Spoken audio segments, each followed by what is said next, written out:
Nin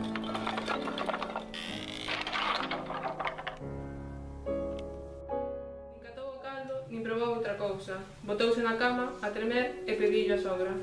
Madre, se vostede quixese ir por min mañá a vila, estimaríalle tanto. Estoulle moi maliña, sabe? Eu non lle podo co corpo. Filla, acouga. Farei por ti o que poida. Irei eu. Teteime cedo, por mor de me erguer tamén cedo. Mais tiña medo de non despertar a tempo e non conseguín dormir ata moi tarde. O meu rende, un cabaleiro que chegara sen o sentido. Deilles boas noites, aínda que me asustaron. En quen sería e que faría ali tan a deshoras. Mais o camiño, o ancello de chegar,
fuerte como un demonio.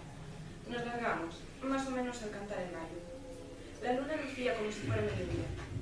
Llegamos en medio de sus sepulcros. Mi hombre se puso a hacer sus necesidades junto a unas lápidas. Me senté yo cantureando y fui contándoles. Pase que non entra ben, e menos despois de tanto traballo. Nunca falta de carne te vexas, contestou o pai, anoxado. Ainda el lobo da xente te volvas, para que nunca carne te falte. E xa que el mesmo día desapareceu o rapaz. 2 ou 3 días despois, viron unha grande fera, un lobo que atacaba e engolía as súas víctimas, sempre un mañado. Dunha vez, un home que deixara a súa filla, unha rapaciña, apoiando as ovellas, volveu buscala.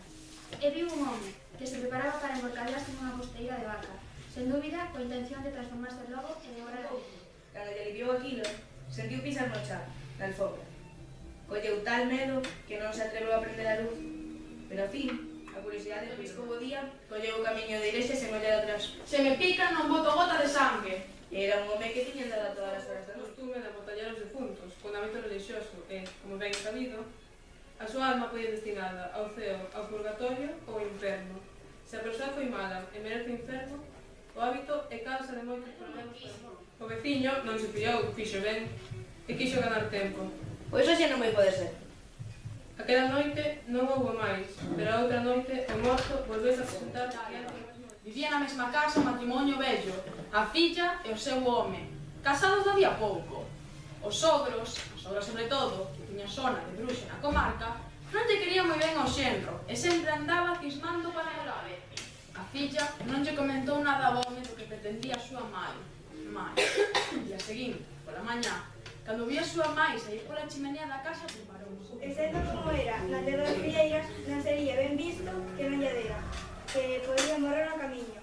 Ademais de que as bruxas, ao verlle as pintas, pasaron de seguida en facer unhas filloas co seu sangue. Con que dormir ali, mas era home de moita experiencia, e ao ver aqueles dos infelices tan desmellorados e aquelas dúas rupias tan repoludas e ben apañadas, cheirou que pasaba